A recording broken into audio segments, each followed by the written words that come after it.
লোক ফকিনের বাচ্চা, তুই কি মনে করছিস? হ্যাঁ, আমগো বাড়ি গাড়ি সবকিছু তোর নামে লেখা, তুই আমার বাপ মার মুখ বন্ধ করবি, আমার মুখ বন্ধ করে রাখবি, আমার গোলাম বানাবি?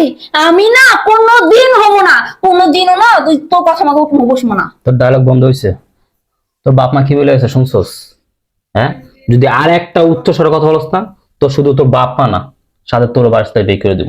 এই, এতদিন তোর বাসায় আমি কাজ কাম করছি, সমস্ত বাড়ির কাজ কাম আমি করছি। তুই করবি না, কেন করবো? এখন থেকে তুই করবি, বাড়ির সমস্ত কাজ তুই করবি। এতদিন এই বাড়ির সমস্ত কাজকর্ম আমি করছি, এখন থেকে তুই করবি।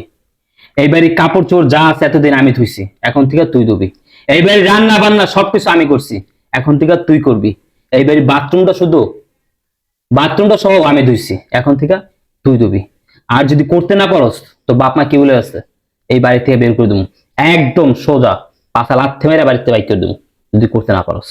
ফকিন্নির বাচ্চা, ছোট লোকের বাচ্চা, তুই ভাবতাছস কি তুই আমারে দিয়ে বাসায় চাকরের মতো খাটাবি?